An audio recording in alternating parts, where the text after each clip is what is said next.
Sahabat Dikbud, selamat datang di program Silaturahmi Merdeka Belajar edisi spesial persembahan Kemendikbud Ristek bersama saya, Akbar Renaldi.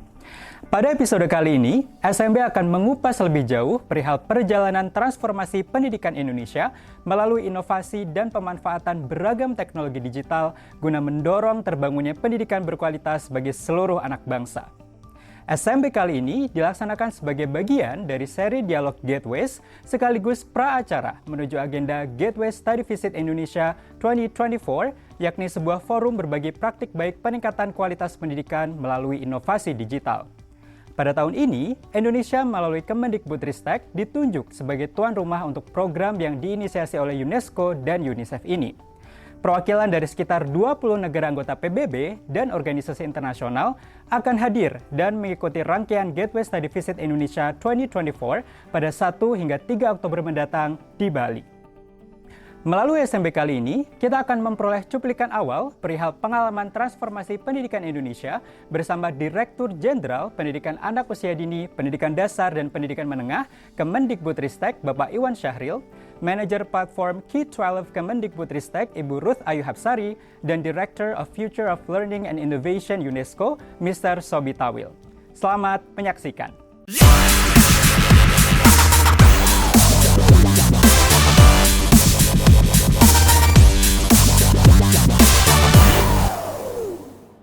Hello, everybody, and welcome to the Gateways webinar.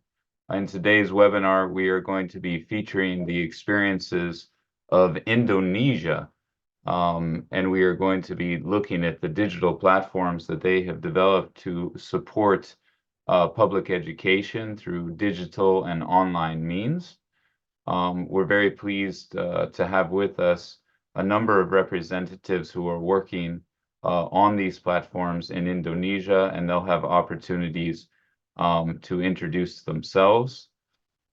My name is Mark West.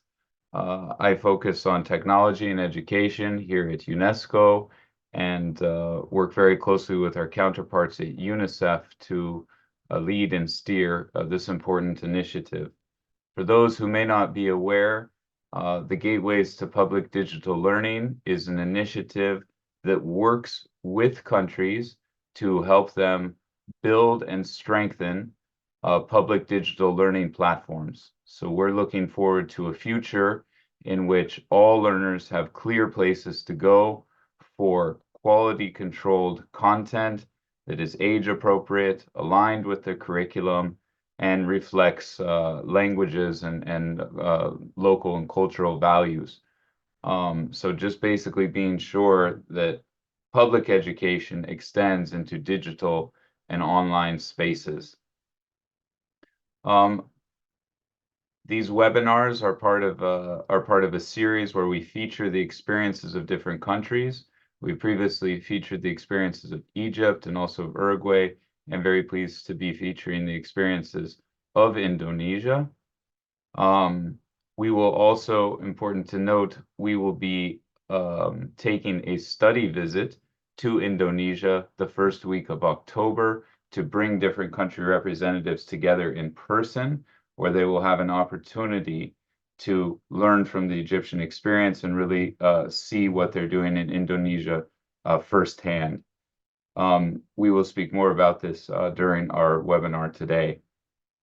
So with that very short introduction, I would like to give the floor to our UNESCO Director for the Division of the Future of Learning and Innovation, Dr. Sobi Tawil. Sobi, over to you.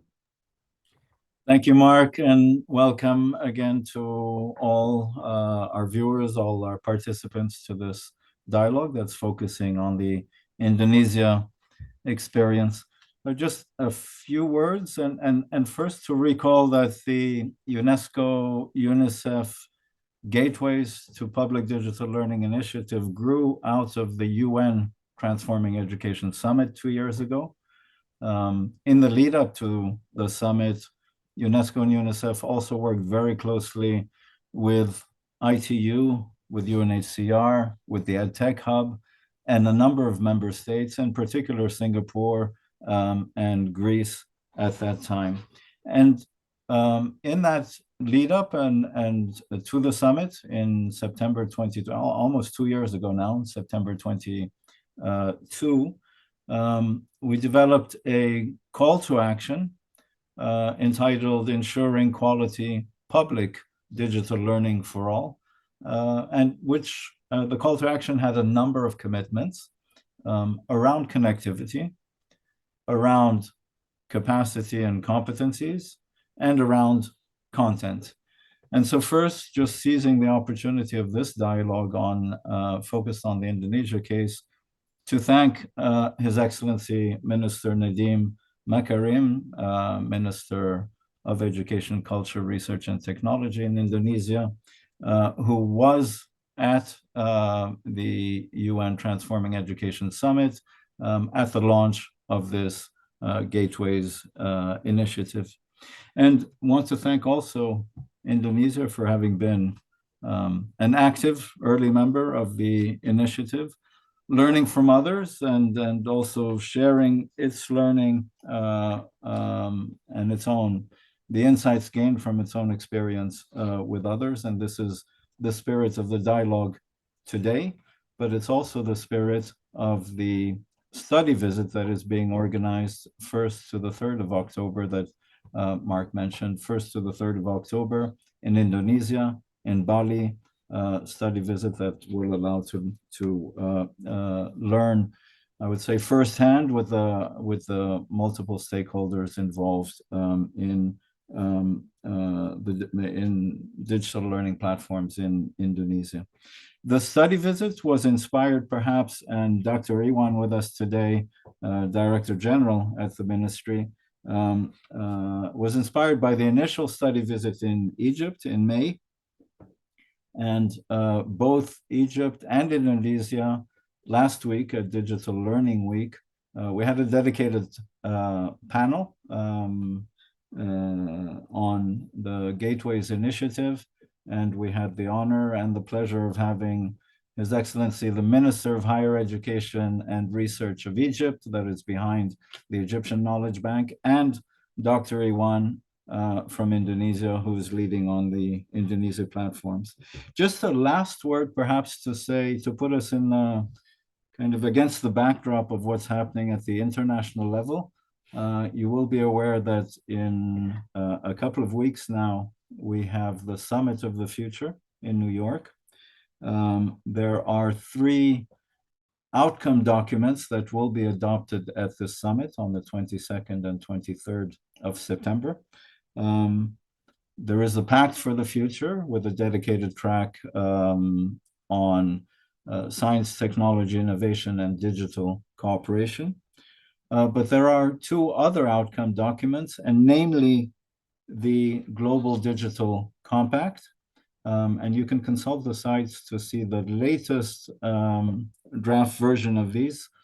The Global Digital Compact is framed around notions of digital public goods, around notions of digital public infrastructure.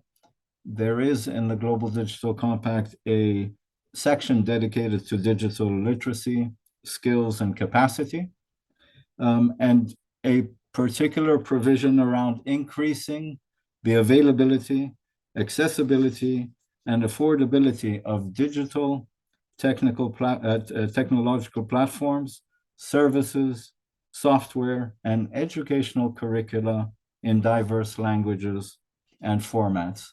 I flag this because the Gateways initiative is really at the heart and a tangible expression of this provision in the Global Digital Compact. So just wanted to flag that and thank again Indonesia for this session and for the upcoming study visit, and to welcome you all to this dialogue.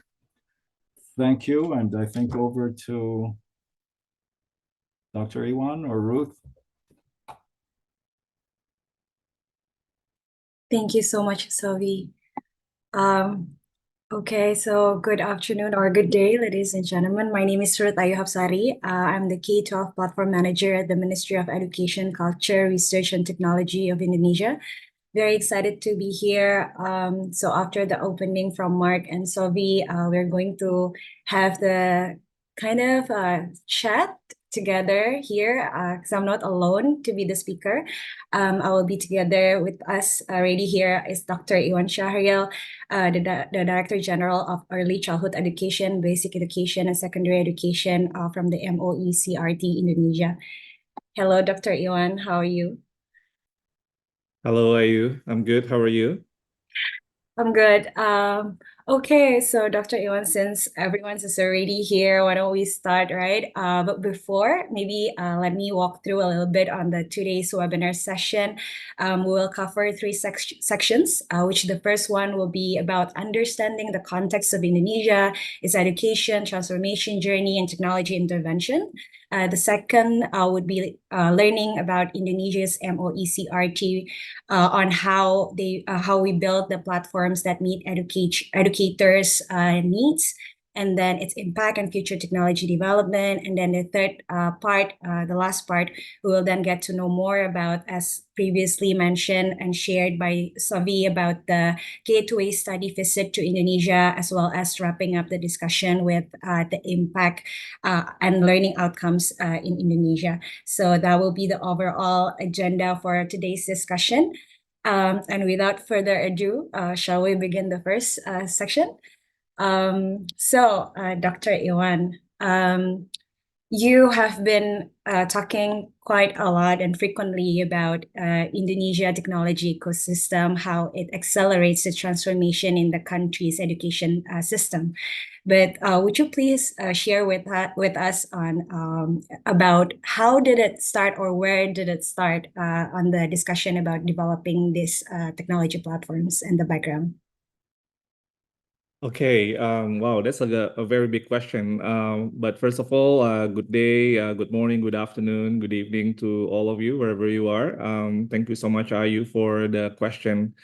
I think the thing about accelerating transformation and technology, I think it started in Indonesian context from the leadership. I think it came down from the president himself, who wanted to advance or accelerate the progress in education, especially with the condition back then.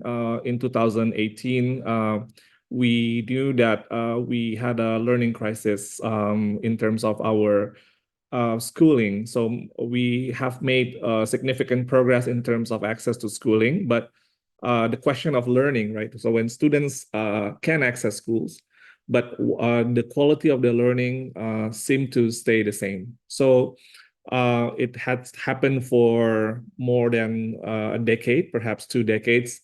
So the leadership wanted to, like the vision of change. And I think the appointment of the minister, Nadiem Makarim, was, I think, as a result of that, looking at how technology could be the game changer in education transformation. Because Minister Nadiem previously was a tech entrepreneur and very famous for his disruption in the Indonesian ecosystem for his tech innovation. So I think I think very important to notice that we started with our leadership that wanted change and saw the potential of technology to be the tool to accelerate the education transformation. And these kind of leaders or leadership for change is different, of course. The leadership for status quo needs to be risk tolerant, needs to try new ideas. But I think the most important part of that is also the why, right? I mentioned earlier, maybe we can go to the previous slide, about the learning crisis. So we knew, like from our PISA results, 70% of the 15-year-old students perform below the minimum competency level in literacy and numeracy. And we also decided, as a national system, we moved away from a high-stakes standardized exam content memorization that led to drilling to the test, teach to the test in our schools, into more like a survey-based national assessment focusing on foundational competencies, literacy and numeracy. And then we knew that we had a problem. We had a learning crisis issue, which was exacerbated by COVID pandemic. And we were one of the countries that closed the school the longest, more than 600 days. So we were very, very concerned about the learning loss that made the learning crisis even worse. So we turned to technology as a potential game changer. And maybe we can go to the next slide. We also need to understand the complexity of our situation, that not only we have a big number of population, so more than 250 million people, 4 million teachers, 400,000 schools, 60 million students, and also the autonomous local governments, but also we are spread in all these archipelago. We have more than 17,000 islands. So this made like the problem solving for learning crisis is there is no way we can solve this without the support from technology. And I think this is the where it started, to understand first there's a leadership for change who define the problems about learning crisis, and then understanding the complexity of our challenge for problem solving, and return to technology as the tool to accelerate, or the game changer, so we can solve the problems quickly and efficiently, and hopefully do like leapfrogging in our learning, problem solving the learning crisis issue. Thank you so much, Dr. Iwan. Thanks for sharing the background. I see that these are kind of like layering challenges that we're facing in Indonesia. So what was the broader vision for Indonesia's education, Dr. Iwan? Well, the vision, if you can go to the next slide, basically, if I was asked, and by the stakeholders in Indonesia, I asked like, what's actually the vision of Merdeka Belajar? Merdeka Belajar, by the way, is the name of our transformation policy umbrella. So we have this name called Merdeka Belajar, or emancipated learning. The philosophy of the learning that can emancipate the students and also the teachers to do innovation, to make learning relevant and according to the child's interests and needs, and so more personalized and differentiated learning. But if, like I said, like if I was asked by stakeholders in Indonesia, I said there are three things about Merdeka Belajar, or the objective of Merdeka Belajar. The first is student, the second is student, and the third is student. So the very strong emphasis on students is actually the soul of emancipated learning policy. And by students, of course, we think about our human capital for our national development, that we want them to be competent, we want them to be lifelong learners, and with strong character, and based on our national philosophy called Pancasila. So competent lifelong learner and strong character, and the school is the unit of change where students are being nurtured. So the school should be a safe, fun, and joyful learning environment where students feel like schools are their second homes. So how we can allocate and gather resources towards that goal together with all stakeholders, both the central government, the local government, which is the autonomous local government, parents and schools and teachers, and also development partners, work together towards creating this kind of learning environment for our students, so they can grow holistically and they can be the future human capital for the nation, the global citizens of the world that can be productive and also responsible, for good character, that can advance the civilization both in Indonesia and also abroad. So that's the vision. Okay, all right, Dr. Iwan. So emancipated learning, strong emphasis on students, to be competent, lifelong learner, and then a strong character. So, and then how do you see then how vital it is, technology, in supporting this emancipated learning policy, and what is the why behind the decision, and then how does this enhance teaching and learning experiences across the country? So yeah, so this is the vision and the purpose. So if we go to the next slide, the way that we think about where technology is situated in the education transformation is, I previously mentioned about the problem formulation or the defining the problem, right? The purpose, the why. And then after that, not only is about the technology intervention or technology ecosystem that we are building for problem solving, but we also think about the way that we work with the technology team. I think we will discuss this further. The business process transformation, like for instance, the technology team is not being treated as like an afterthought. So the principle of co-designing together the programs is very strong in our business process in how we work with the technology team. I think in the past, maybe these are the practices in many other countries. The technology team are like vendors, and they are being tasked to translate the policies or programs into something that where technology can be used to implement the policy or the program. But here, actually, we co-design together. So then the technology team, the benefit of this is that the technology team can understand like the big picture from the very beginning. So this saves a lot of time, and this also the technology team can also anticipate when they build the ecosystem of technology infrastructure. They can anticipate of where actually this ecosystem will go. And I think the clarity, again, is very important to have the clarity of purpose, and then translate into all the team working with the tech team. Also, they have like a very strong, clear orientation about where we want to go, and therefore build the whole ecosystem, not all at once, but they can anticipate the bigger ecosystem from the beginning, but build according to the most urgent ones piece by piece.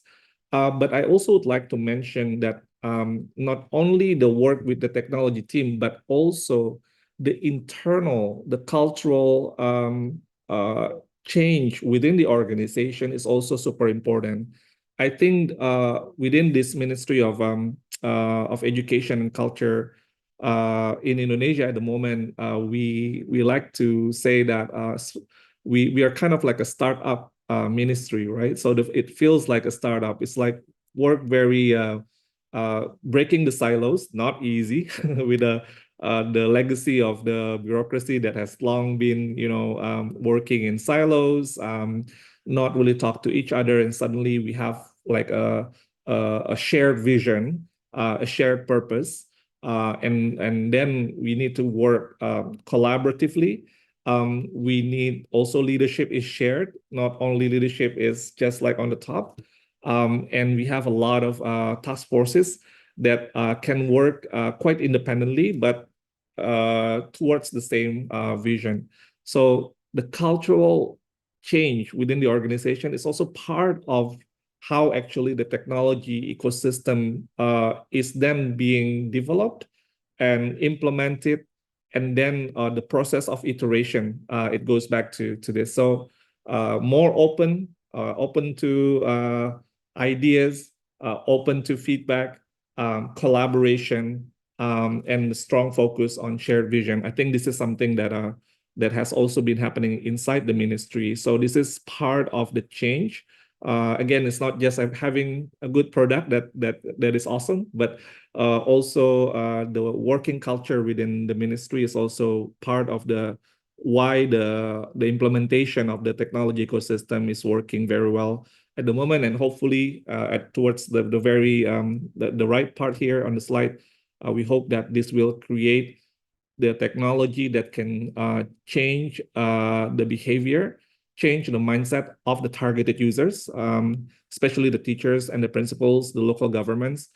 So the orientation towards student will be part of how they think about problem solving, decision making, planning, and budgeting within their respective ecosystem. This is actually the irreversible impact that we want to see, especially is about the mindset, putting students first and foremost in the decision making. So technology can orient that kind of behavior within the ecosystem, in education ecosystem.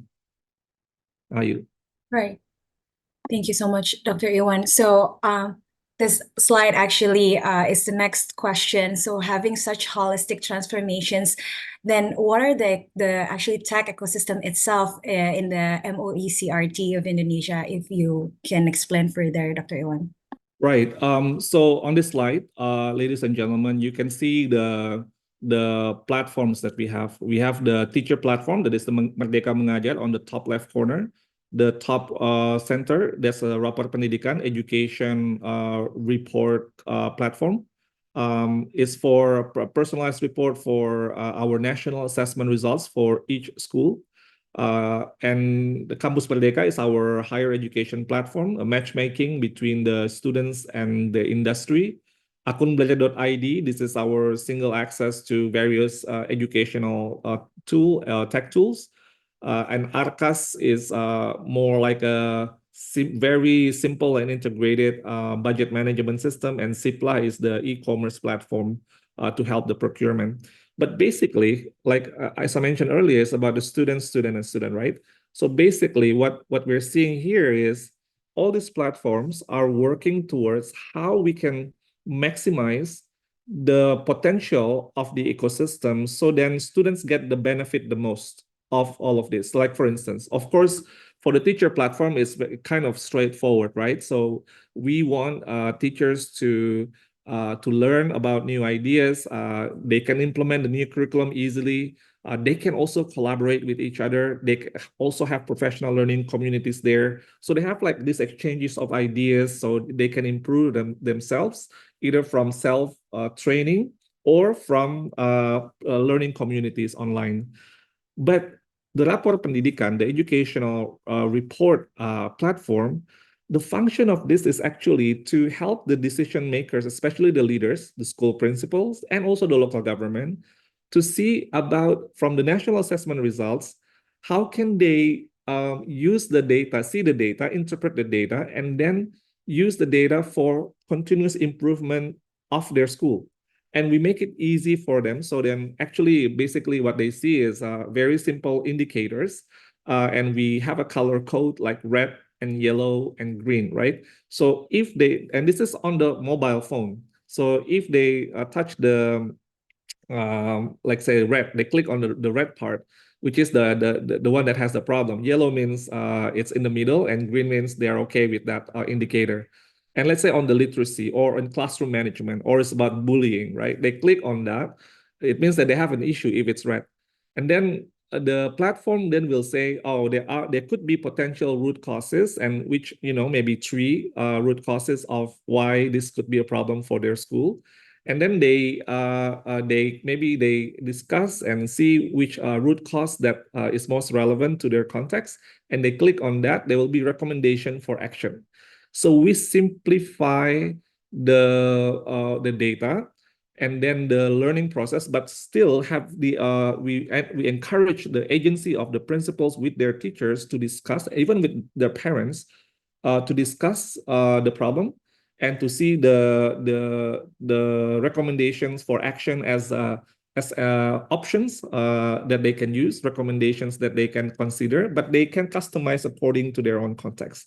So then what we hope is there will be an improvement in the next academic year where they can plan and budget accordingly to solve that problem. So using this education report card, we simplify, or we help the sense making of the stakeholders what quality learning means from these indicators, and what, if they have a problem, what are the root causes of the problem, and then what are the recommendations that they can do to solve those problems. And again, like, so then the result, of course, in the improve of either the student learning or the school climate, because I think this is also very important to have a very safe and fun school environment for the students to enable them to learn better. And also, let's say the Arkas and Sipla platform, this is for how to simplify the administrative tasks, so then the administrators can have more time for paying attention to student learning instead of being burdened by the administrative duties. So we have done like a survey analysis on this platform. The ARCAS and also CIPLA, it has reduced up to 5 hours of the administrator's time. This is was at the end of last year. It means that we are moving towards reaching that objective, reduce the hours for administrative tasks for the educators, especially the administrators, and then so then they can function more as instructional leaders or help coach their teachers and paying attention to their student data. So again, although this looks like different platform, but the goal, the objective is actually to maximize student learning. This is great. A lot of things that we have already built. But Dr. Iwan, looking into this ecosystem and then what you just shared, I think you mentioned a lot about these are to be used by teachers, by school principals, by the educators, and also sometimes previously you also mentioned about the local government officials. So the question is actually why we focus on the adult actors in the education system instead of the students, which probably this approach of providing technology for the students is being used by a lot more countries. And can you share the process of finding this intervention strategy that decided by the MOECRT of Indonesia? Yeah, we are very unique. Indonesia is very unique in our public digital platforms, where we focus on, it's more like teacher-facing platforms rather than the student-facing platforms. I think ideally, in an ideal world, we should do both, right?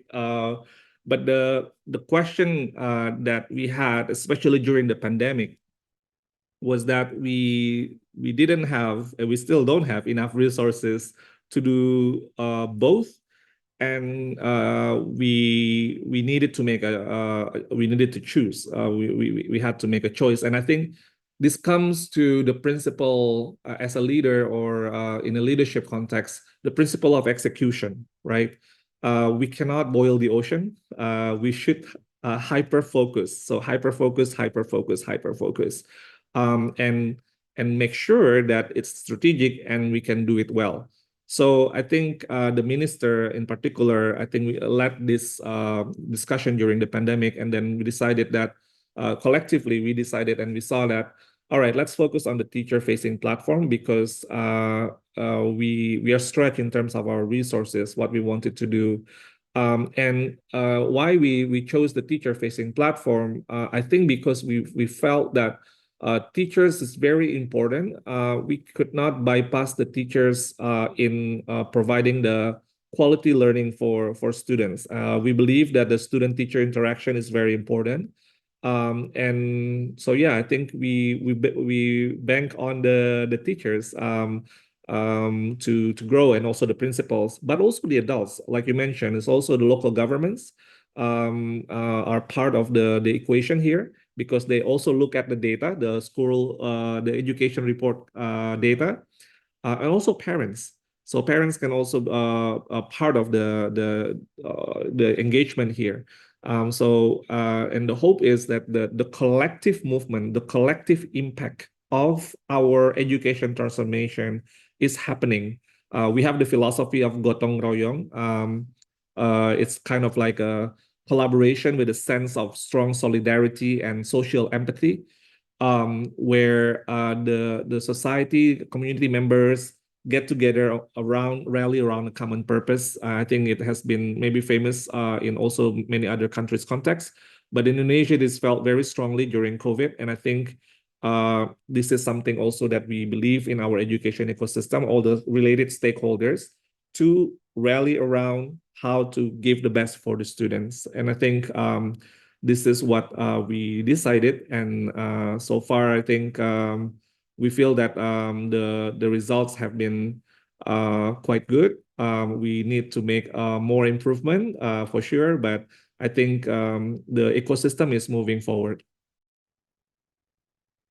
All right, thank you so much, Dr. Iwan. Let's actually wrap up the first section. So if I may recap a little bit of all of the all these informations that you shared. So the background was the learning loss that was faced by Indonesia at the beginning of the COVID, and then because of that, we also have, and on top of that, we also have that the flagship policy, emancipated learning, which has the strong emphasis on students.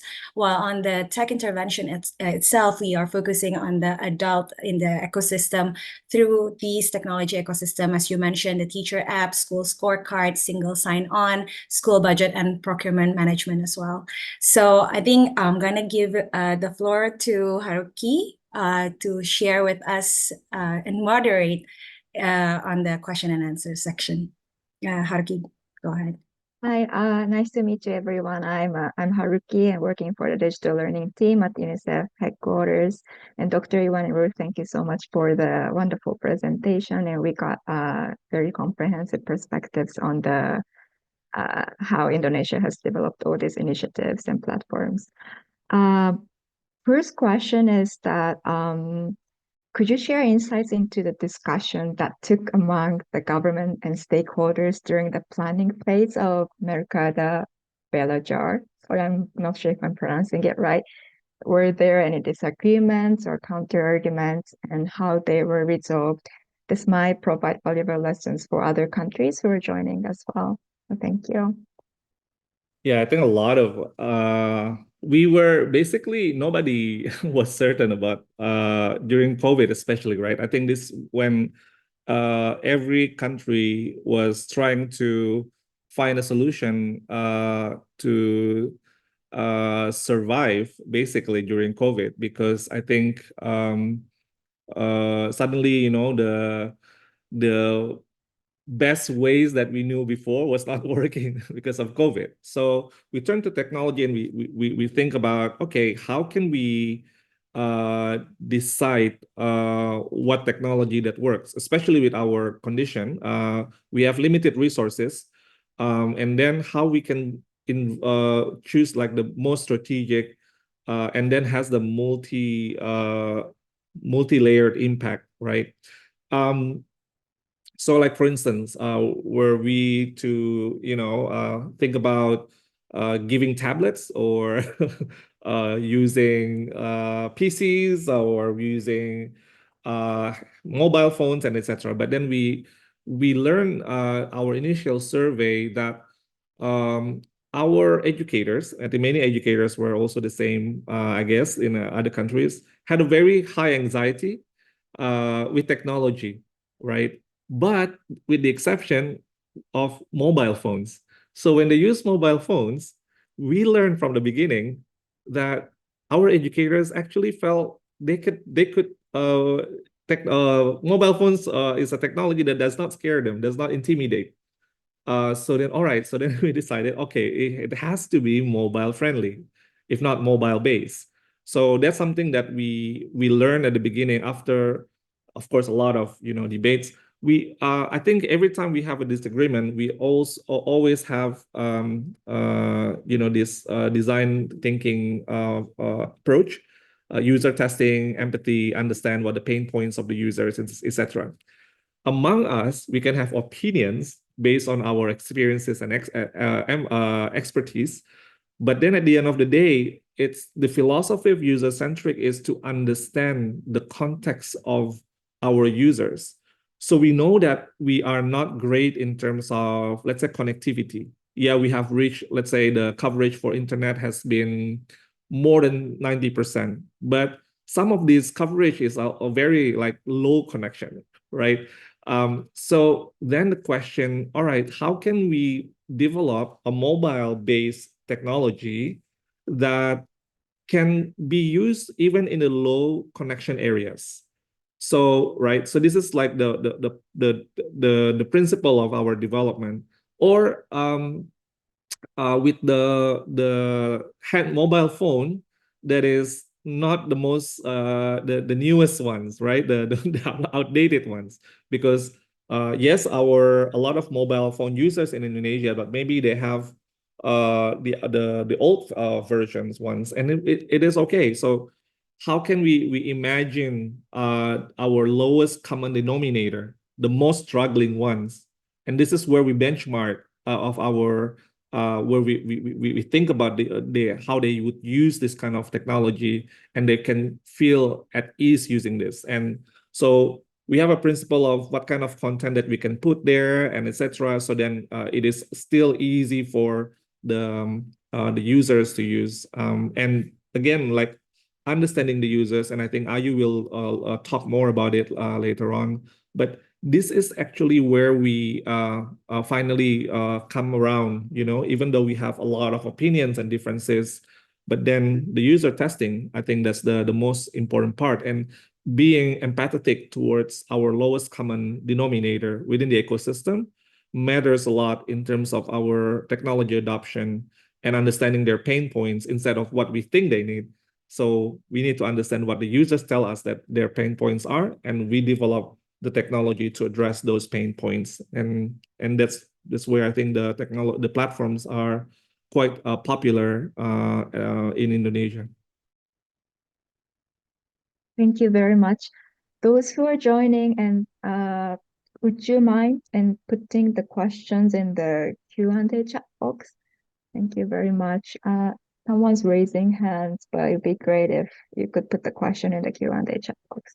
And we've got 2 questions from the floor. So one question is from Kian. How did the ministry ensure the availability of both financial and human resources to successfully implement this educational reform?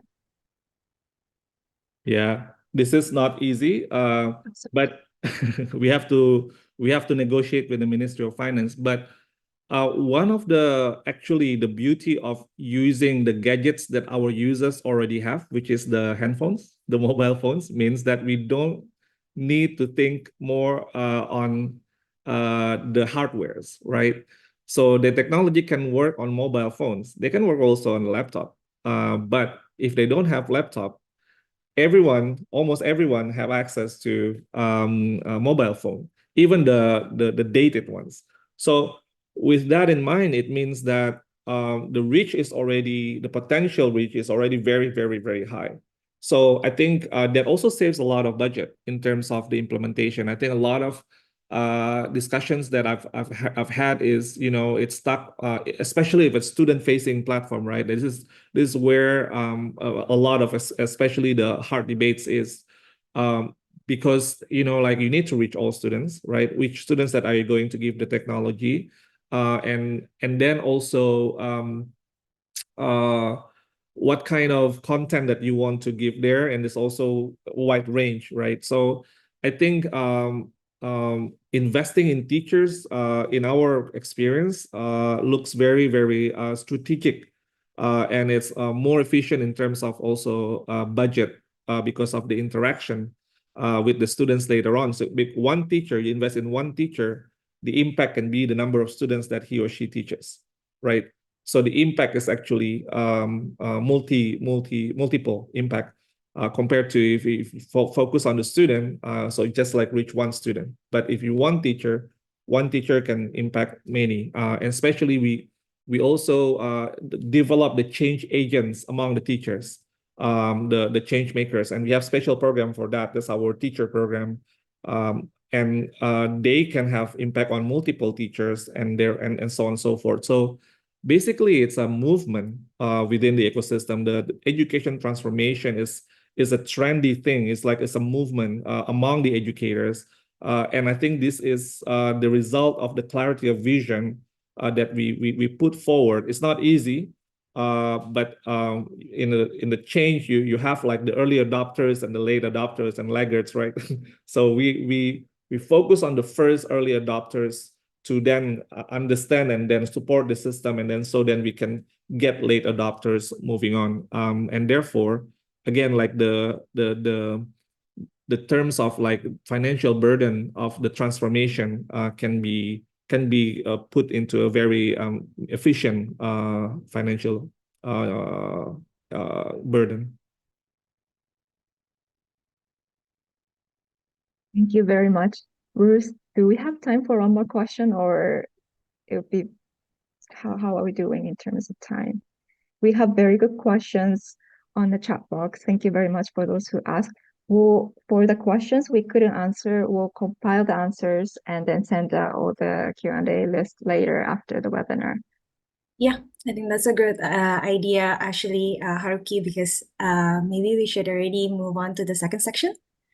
we will have another Q&A after the second session. Thank you so much, Haruki. Okay. Hi. Wow. I think we switch roles Yeah, now, yeah, Ayu. over to you. Ladies and gentlemen, the second section, I'll be the moderator, and Ayu will be the speaker, because she's our K-12 platform manager. So I believe she can speak much more clearly for this part or this section. So Ayu, we want to zoom into on the process, right? So, in your experience, how does the tech team of the Ministry of Education ensure that teachers embrace these platforms that we're building? I think we discussed this a little bit, but maybe you can spend a little bit more time to elaborate on this point, please. For sure, Dr. Iwan, thank you. So, yes. So our approach is actually to have the tech ecosystem that comes from the user's need instead of what the ministry, just only about what the ministry wants, right? Which is also a little bit, as you mentioned before, is a mindset revolution, a change in the culture of the ministry as well. Is in the next slide.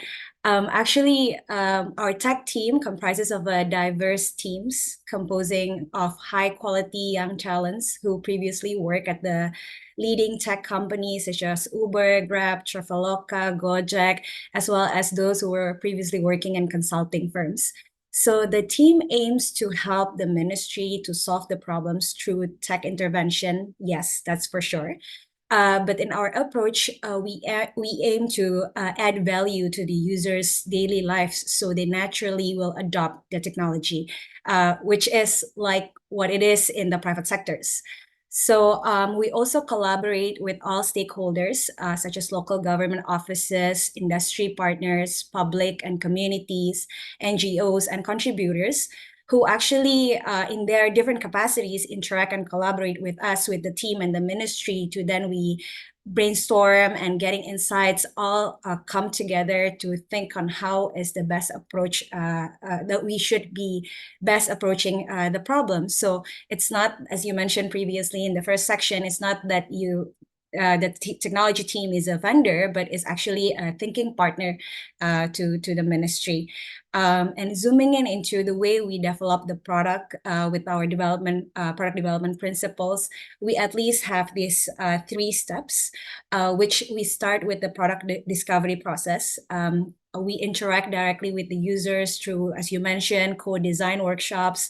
We go to the field doing the field research, even school immersions to really understand the problem space and the right solutions, what would work for our users, what would instill change of habits, as the beginning of this discussion you mentioned about change of culture and habits through nudges from the technology interventions, and what would also retain them for them to keep coming back using the platform. And then in the second part, where when we develop the platform, in the development process, we also keep in mind the principles of iterations, also as you already mentioned.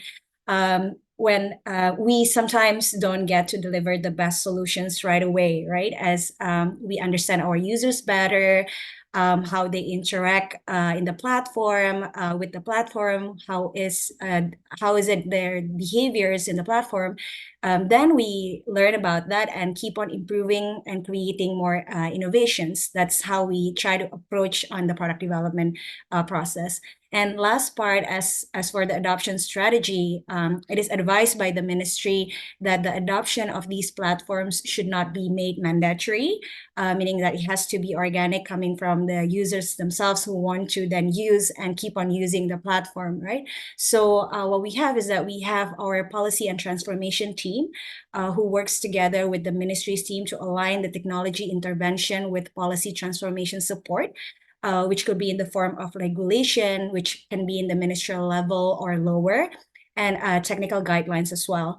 And on top of that, we also have our operations team, marketing, branding, customer experience. Really, it's just like in the private sector.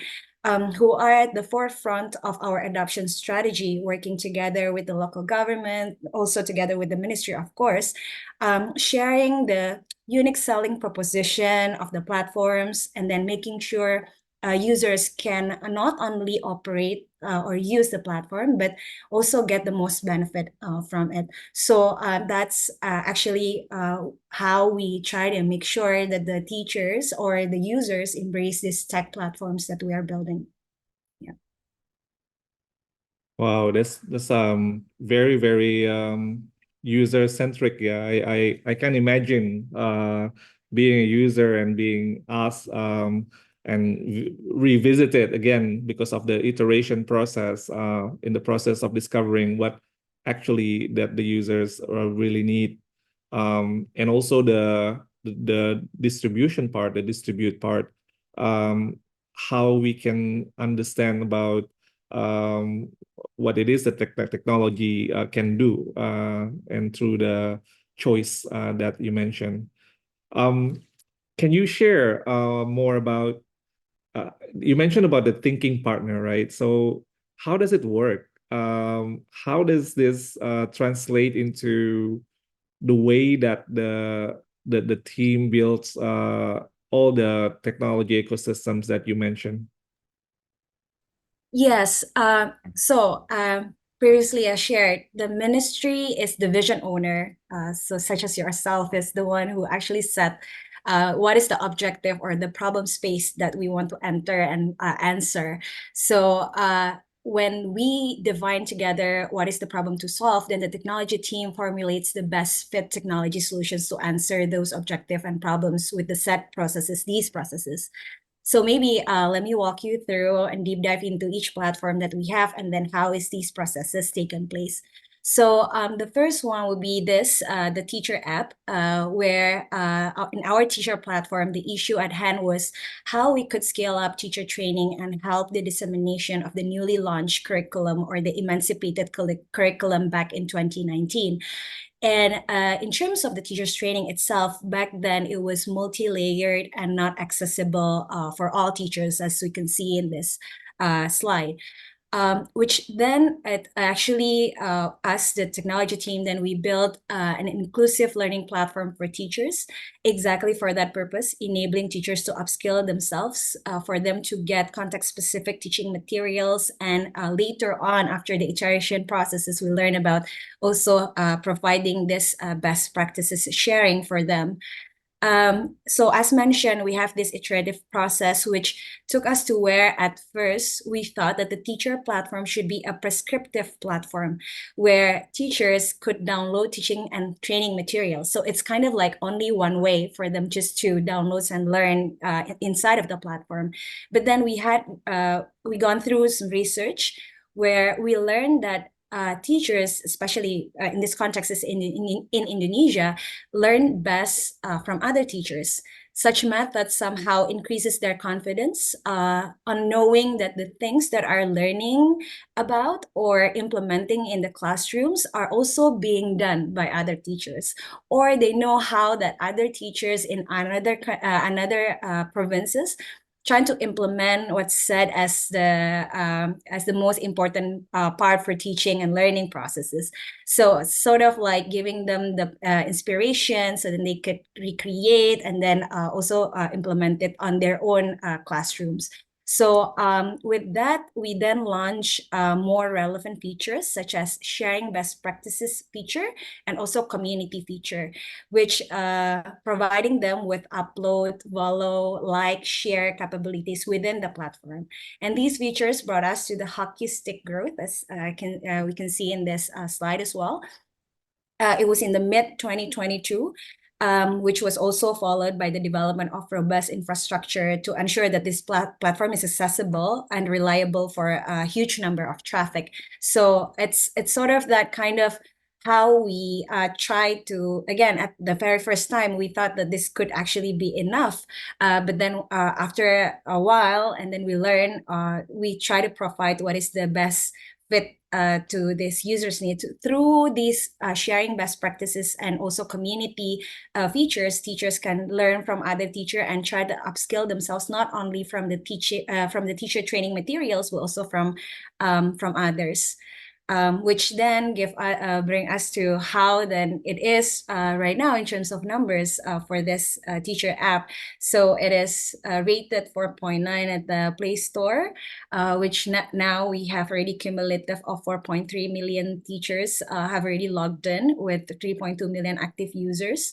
It is the technology itself that we provided are also accessible by the teachers in rural areas. So far, that's there are already 52% of the teachers in the rural areas also already access the platform. As shared, that there is that upload feature where teachers can share their contents. Now we already have 1.2 million contents in the platform. 6,000 self-learning modules, 4,000 teaching tools, and also this teacher community has already gone up from the first time we launched it in mid of 2022. Now we already have almost 140,000 communities registered in the platform. So that is on our teacher platform. Let me just quickly walk through a bit for the next one, which is the school scorecard platform, which the idea, the objective from the ministry was to provide dashboard that can help school principals in doing their data-driven planning, more efficient and targeted, which previously it was kind of like a lot of data that they need to process. So we thought that we create a dashboard for them to make it easier. You mentioned about the green boxes, yellow boxes, and red boxes to help them to understand which of where is the condition of their school. Which then we created this Rapor Pendidikan, or the school scorecard platform, providing school principals, teachers, and local government with actionable insights on schools' literacy, numeracy, character traits, and school climate. So it's not only just a dashboard that is showing all of the numbers, but it's already intuitive, so then they would be able to know the schools where they are in terms of literacy, numeracy, character traits, and school climate as well. And not only that, let me show you also how then the team take this iterative processes. At first, we thought it should be only a dashboard, but then we discover actually the real needs is that the school principals, teachers, and local governments, they need to have an actionable insights, not just to see what's happening with my school, but then the action that I should do in order to answer or improve the situation in the school. So we do the visual audit and then co-design together with the school principals, which then continuously we refine the product. Now it's not only school scorecard, but it's actually have recommendations to trigger actions on the ground. So the say for example, the school literacy is at certain scores, and then the platform will then provide recommendations on what to do and how to improve the score. Right now, it's actually, we have 6 priority indicators as said, and then 95% schools have used the platform. 91% schools principals also prioritize areas in requiring enhancement, and then 80% of school principals found it more effective for their planning improvements. And last one, previously you mentioned as well about the school finance management and also procurement management process through the platform. The idea before this a problem that we tried to answer is that in Indonesia, 40% of school treasurer also serve as teachers. As you mentioned, it taken up their time. So how then we can create a financial management platform that can help them out, so that these tasks can be completed outside of the working, not taking a lot of their time. So then this is the platform that we built. It's an integrated, easy, and transparent school financial management system. From budgeting, we combine also budgeting and e-commerce purchasing, procurement as well. which assists principal and school treasurer in managing the school budget. Right now, it's actually, we have already done a research as well that's shown that it cuts 5 hours of budgeting and reporting processes at school. So that is how it's quite a bit, it's a bit long, Dr. Iwan, but I hope this can actually showcase how that these the approach that the team is using translated into the way how we build these tech ecosystem to from what is said as the problem statement at the very beginning from the ministry. We try to translate that into the kind of technology that is meeting the user's need and also best fit to the solution for the solutions to the problems.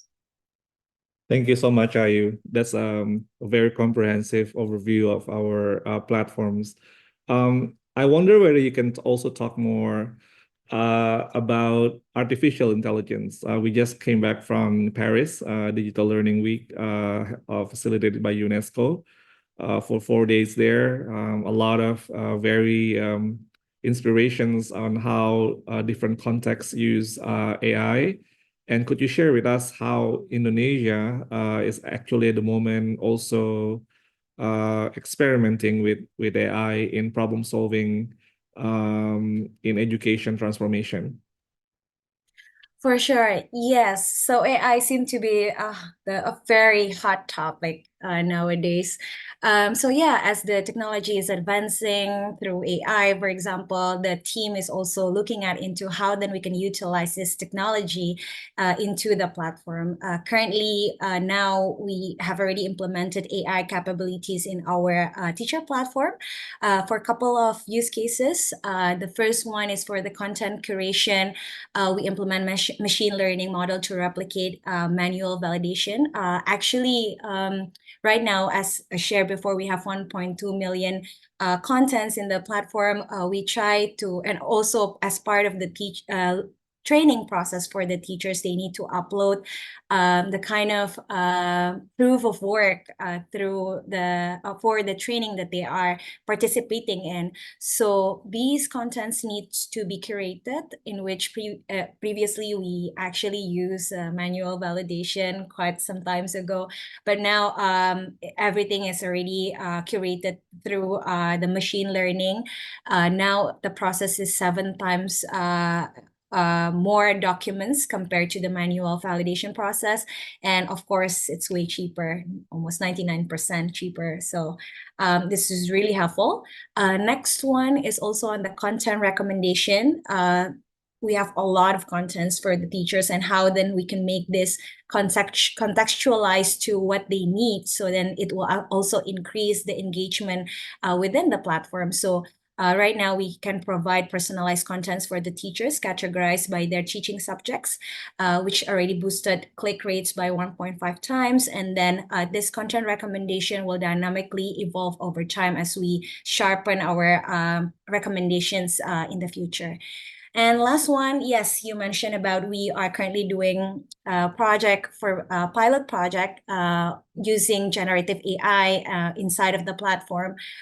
We have a virtual assistant powered by Gen AI embedded within the platform to create personalized experiences for teachers. So it's like other generative AI, but more contextual, as the machine has been, we have already trained the AI about the curriculum, specific in Indonesia, and then also some other informations that is contextual to pedagogy and also the subjects materials. So this is still in a beta version.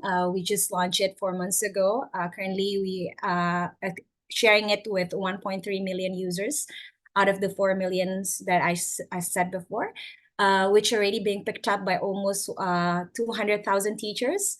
And that so far, after their interactions with this technology, with this AI, generative AI feature, already 500,000 chats produced by the system, by this AI feature. And we are still collecting feedback. So far, the feedback are positive. I think more and more teachers who are aware about AI and generative AI in specific, they find it useful for them. And yeah, we keep on iterating also through this pilot project, and hopefully we can launch the full version soon.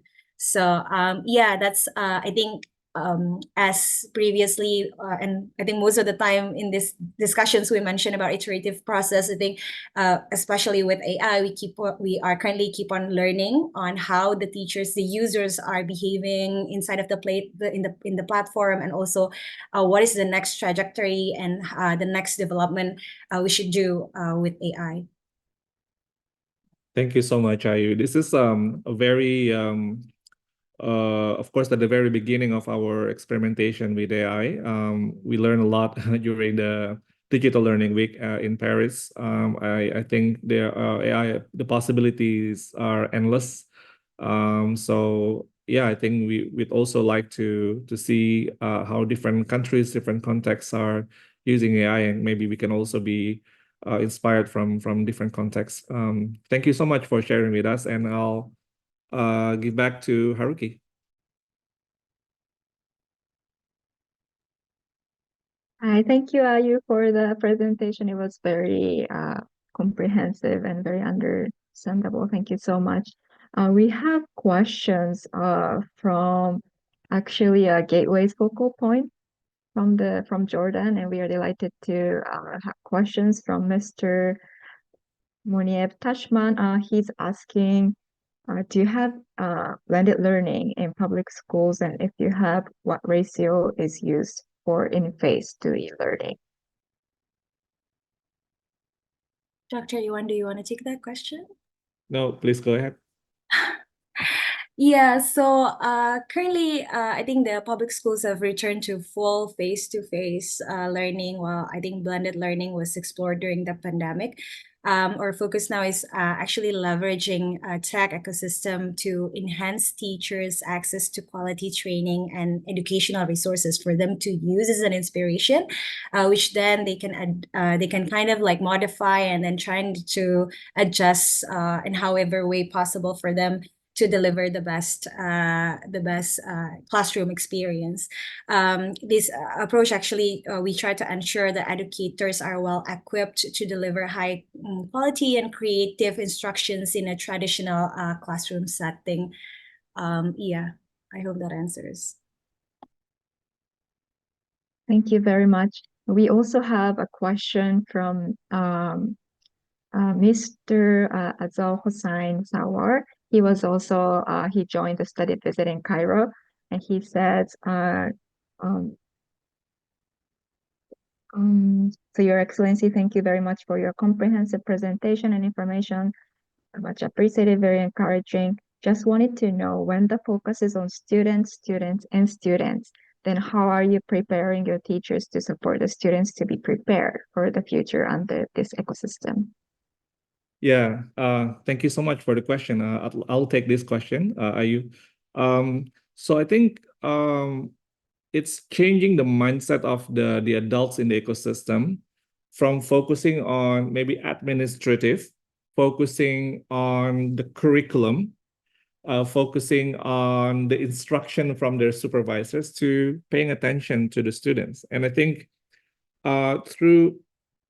and especially we invest heavily on leadership in our transformation.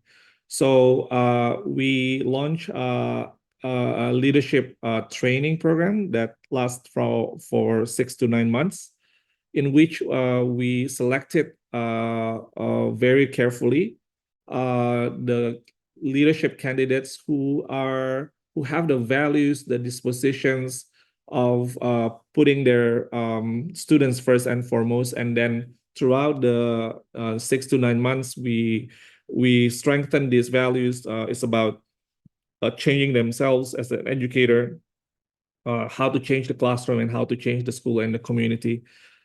So creating a new generation of leaders who are problem solvers, meaning that their mindset is not when they face limitations, they don't give up.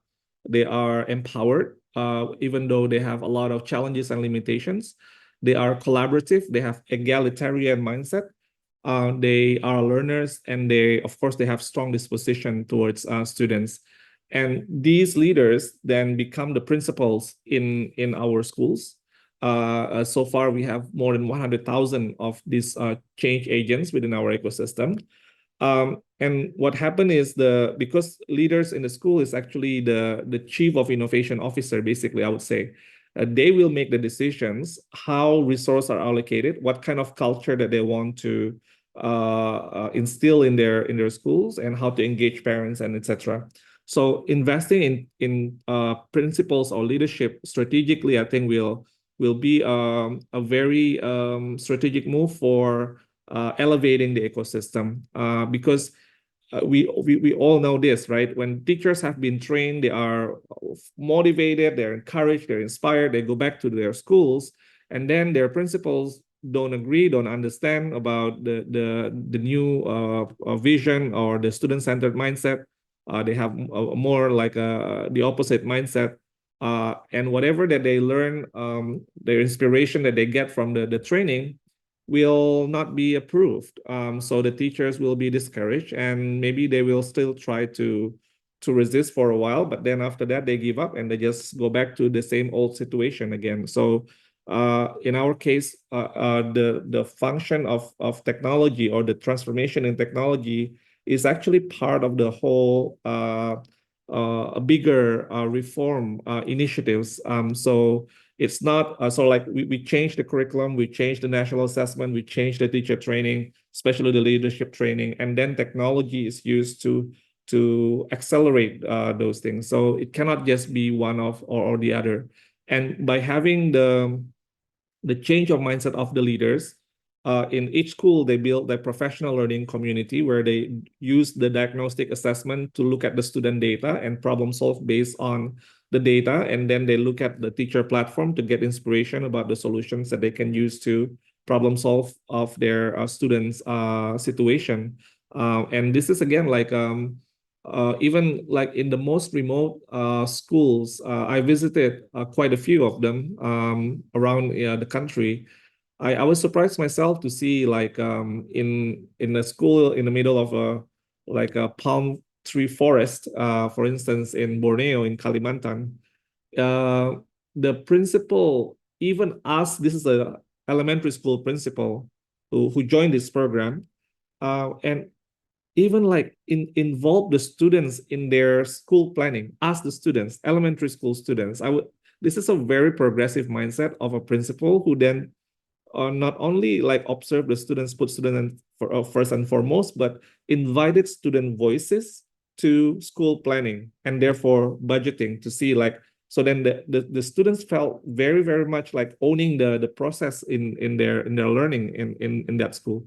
So a lot of progressive ideas are happening even in remote locations because of the change of mindset of our educators, and platforms, technology are again like accelerators of this. So we cannot just hope that we build like beautiful technology and then they work on their own. That's without the change of mindset of the human resources within the ecosystem. And in this case, we strategically choose the leadership of the schools, and you know all this change of mindset will not happen. So the phase, I think yes, we do it built by brick by brick, little by little, but we have to do it strategically. And in our ecosystem, in our experience, we not just use the technology that is already user-centric and simple enough for users to use, but also we couple that with human resource intervention, and in this case, our principles, and we also have our curriculum reform, our national assessment reform. All is like a very integrated reform that is happening with one shared vision, which is about how to help our students improve their quality of their learning. We need, as a country, to move away from the learning crisis issue to accelerating learning recovery, and hopefully can continue to improve towards high quality learning for all schools in Indonesia, even the remote locations one, and can only be made possible by technology. Thank you very much, Dr. Yuan. We have more questions, and we also see more Gateway member countries online. And thank you for joining Antti from the Finnish National Agency for Education and Julia Peho from Embassy of Finland in Indonesia. Do we have time to take questions, or we have to move on? I think can we save later towards the end? I think we'll just finish the presentation, and then we'll come back to the questions. Is that okay, Haruki? Sure. Thank you so much. All right. I think Ayu, please take it away. Sure. Thank you so much, Haruki. So Dr. Iwan, it's going to come back to me again to ask you questions. And this time around, we're going to getting into the third section where we're going to discuss about getaways, actually. So the study visit, which this time Indonesia will hold together with UNESCO and UNICEF in Bali, is coming up in less than a month, actually. Can you tell us more about it and explain what makes it unique compared to other study visits? Thank you. I think we will continue from the previous study visit. It's like a space for delegates and the participants to not only to learn about what Indonesia has done, but also to reflect together and share and learn from each other about how we have made the best use of technology in our education transformation in our respective countries. Of course, we will showcase our technology development, but not only the products, but also the process behind that. Because again, like as we have presented today, it's not just about it. We actually have the theme is beyond technology intervention, right? So it's about the education system transformation, and it is situated within the whole transformation. So hopefully this can inspire and also provide actionable insights for the participants who will come to Bali. And we have a lot of sessions, maybe, it's from October 1st to 3rd. It has maybe 5 main menu. We will have deep dive sessions and workshops. So it will be very interactive. We hope that through maybe a more workshop format, it can allow us to dig deeper and also learn and share from each other about the tech intervention. We will also hear global perspectives from international organizations, of course, in situating us within the global trends or lessons learned in education technology transformation. We will also meet the target users of the tech platforms. We will do the school visits, so then participants can also see how the school principals, teachers, and also students have been maybe impacted by the technology platforms in the day-to-day school context. And then we will have an exhibition, the Technology and Impact exhibition. And of course, I think we will also share our cultures to the delegates that coming to Bali. Hopefully that we can also introduce them to Indonesian culture. And we have some special programs for that, visiting museums and looking at the very UNESCO intangible heritage in Indonesia. Very exciting. These are a lot of sessions. I think, deep dives, global perspective. I hope what you just shared right now inspire other countries who are invited and haven't actually responded. I hope these explanations can actually bring more countries confirmed to join the Gateway sessions as well, Dr. Iwan. So that's about gateways, Dr. Iwan, but I think if I may go on to the next section, in this section, but the next topic, which we want to get to know more from you in terms of impact and future plans, actually, Dr. Iwan. So we have heard about all of these platforms. We will be showcasing them in the Gateway study visit in Indonesia as well, and coming up in October.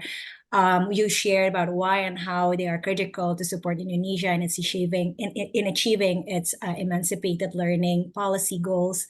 But how do you see the impact of these platforms and other flagship programs on students' learning outcome? I think this is also part of the questions from the audience as well.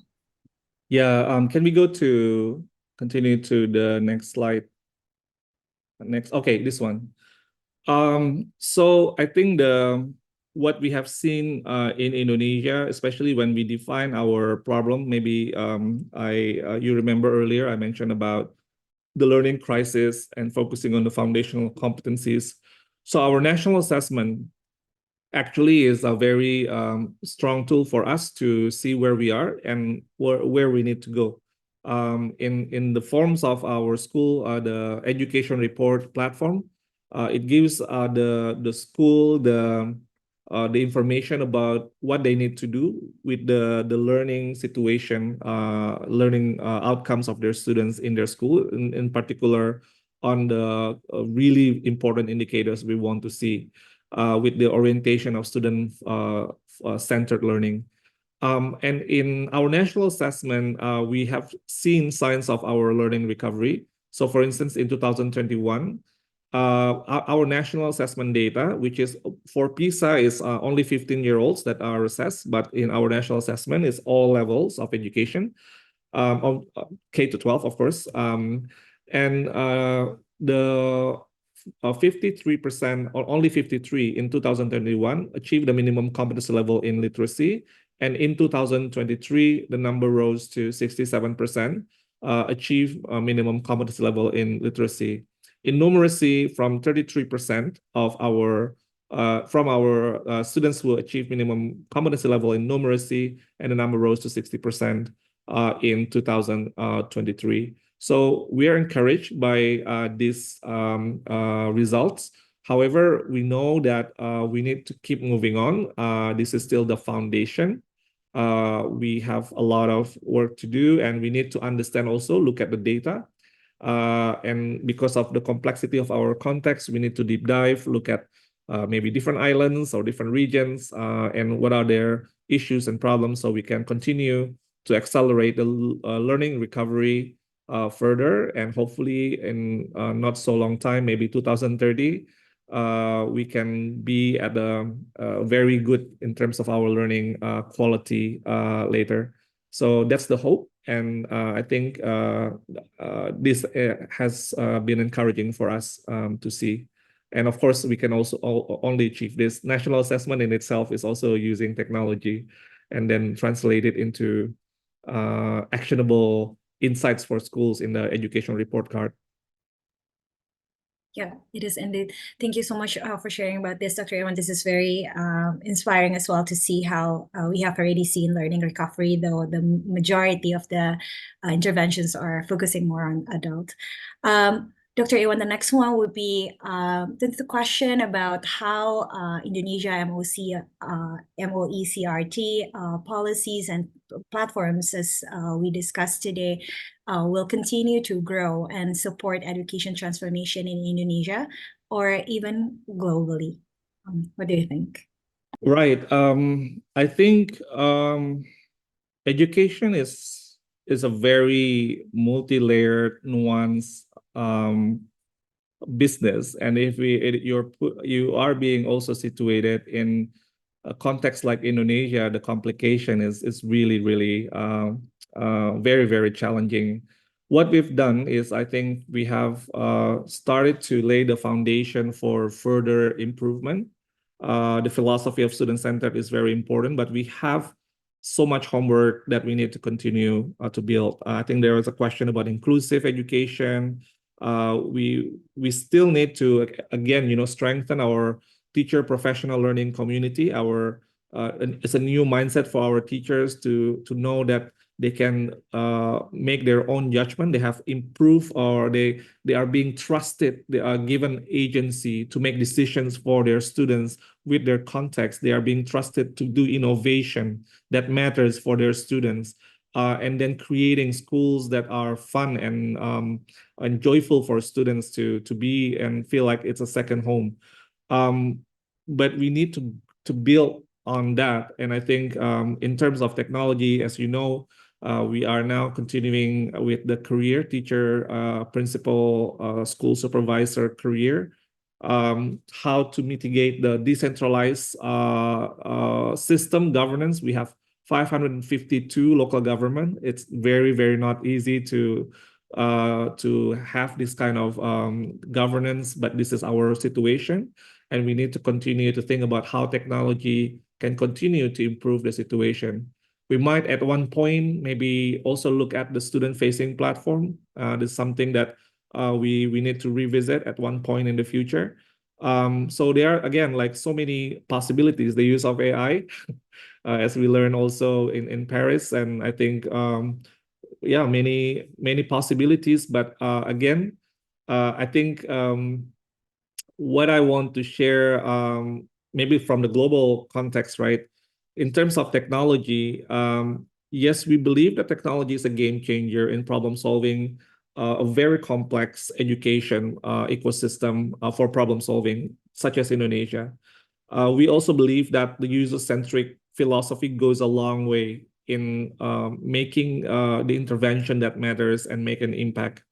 We also believe in the philosophy of collaboration, especially co-designing between the tech team and the policymakers, not using the tech team as like a vendors as an afterthought after we develop the policy or the program. So we believe in this kind of like principles of engagement. But what I also want to emphasize, something is actually should not be overlooked beyond technology. We need to have leadership that believes in change, believe in change that matters for the future of our students. We need also to have our collective stakeholders, especially the leadership, to know the purpose and to define the purpose where we want to go as an ecosystem. It's a big ship, this whole country. So the direction needs to be clear. Otherwise, we're just like going back and forth without making any progress. And also, I think as a leadership in terms of the principle of execution, you cannot boil the ocean. Never try to boil the ocean.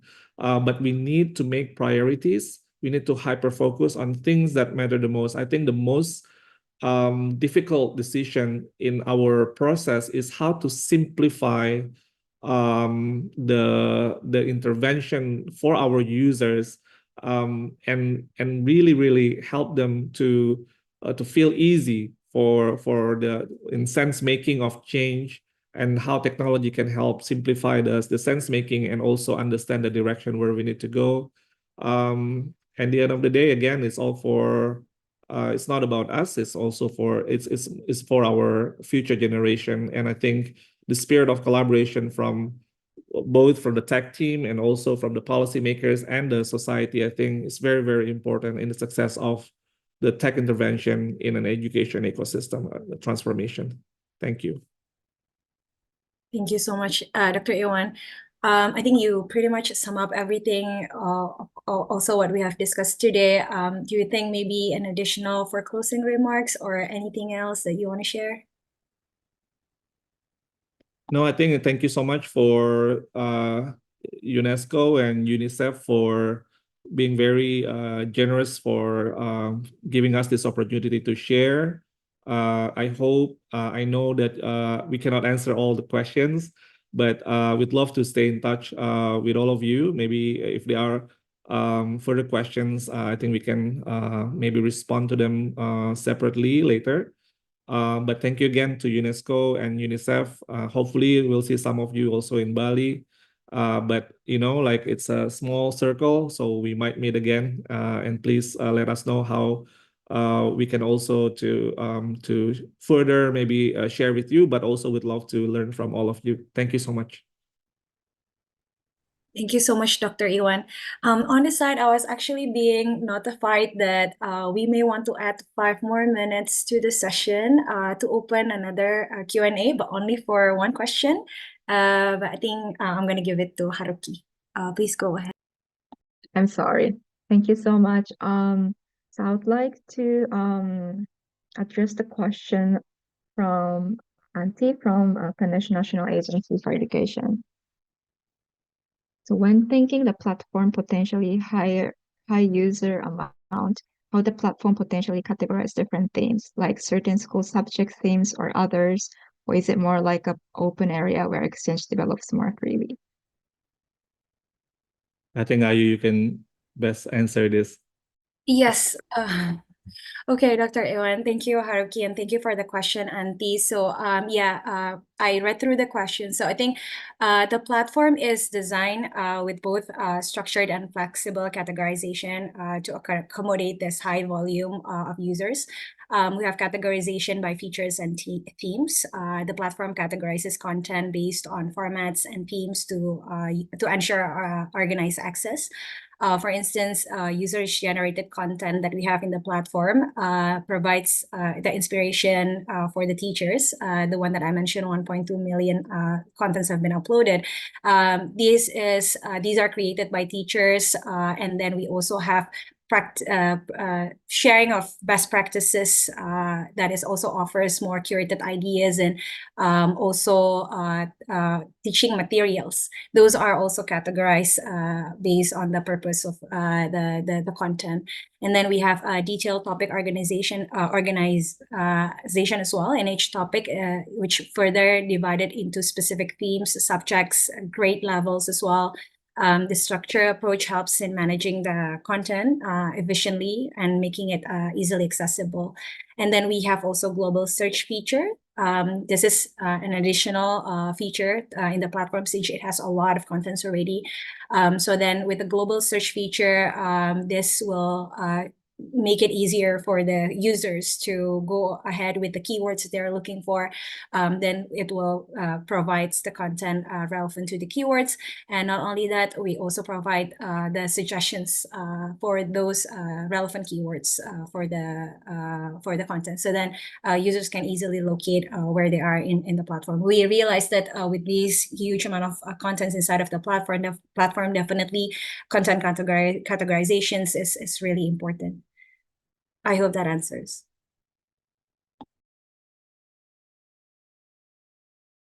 Thank you very much. I guess we cannot take any more questions, but we'll make sure to compile the Q&A and then send it to all of you. Thank you very much once again, Dr. Iwan and Ruth. Thank you for having us. Thank you for having us. Should I give it back to Mark or maybe to Frank? Yeah, thank you. I think we're moving now to the closing remarks, and thank you so much, Dr. Iwan and Ayu. I was already really excited about the study visit coming up in October in Indonesia. I'm now even more excited about the study visit. So my name is Frank Capella. I'm the head of UNICEF's Global Learning Innovation Hub in Finland. I also co-lead from the UNICEF side, the Gateways Initiative. So this was an incredibly rich webinar. I think we all learned a lot. I will not attempt to summarize, but I just want to share a few highlights. But first, let me just say thank you to the government of Indonesia, and thank you to His Excellency Minister Nadiem Makarim, the Minister of Education, Culture, Research and Technology of Indonesia, for the really important role and contributions of Indonesia to the Gateways Initiative. And I remember, it started with the actual launch of Gateways, as Sobi was mentioning 2 years ago, with the minister's role in launching it. And I interviewed His Excellency, the Minister, afterwards. And I remember being really struck by how holistic and comprehensive and visionary the vision was for digital learning and digital transformation in Indonesia. And now with this webinar, we can really see the incredible progress that has been made over the last 2 years. I think we can all really learn from the organic approach that you have taken, as you'd mentioned, in terms of the growth of the platforms. It is not a mandatory approach to using them, but you make it very human-centered, very user-centered, student, teacher, principal centered, ensuring it meets their needs, including through actually co-designing it with users. I think that's an important approach that that is really how you can really build and scale these systems. Also, you'd mentioned making it fun and engaging as well, lightening rather than increasing workloads for teachers. So I think those are all critical components to the success that you have reached in terms of the impact and the scale. You'd mentioned 4.3 million teachers as users, including 3.2 million active users of the teacher platform. That's an incredible scale that you have already achieved. I'm sure that it will even grow much further in the years ahead. I think the webinar also really reflected the kind of the user or human-centered and collaborative spirit that you have when it comes to digital transformation in Indonesia, even in the way you've done this webinar with yourself, Dr. Iwan, and Ayu taking turns interviewing each other. So I can really see that spirit of digital transformation reflected even in this webinar. You'd mentioned also the AI tools for teachers and the school management information system. So those are also really critical components in terms of increasing the efficiencies, the impact. Also, how improving education in the remote and underprivileged areas is a core part of your strategy. So how you see digital transformation actually as an opportunity to close digital and education divides. I'm sure I speak for all when saying that we're really looking forward to seeing what is coming up next in Indonesia. It's already so exciting to see what you're doing now. Can't wait to see what's on the horizon. And it's clear to all of us that Indonesia is very much at the forefront and the cutting edge of digital transformation. And there's so much that we can learn from you in terms of how we can move forward in a holistic and human-centered way in digital transformation. So with that said, let me conclude here that we're all very much looking forward to the study visit from 1 to 3 October in Indonesia, in Bali. And even for those that cannot make the study visit, I'm sure we can learn a lot because we will of course be sharing and documenting the lessons learned from that study visit. So we'll be sharing that with everyone through the website and other avenues. So thank you again to everyone for joining us today. Thank you again, Dr. Iwan and Ayu and all the colleagues, and looking forward to seeing you in the next Gateways webinar. Thank you.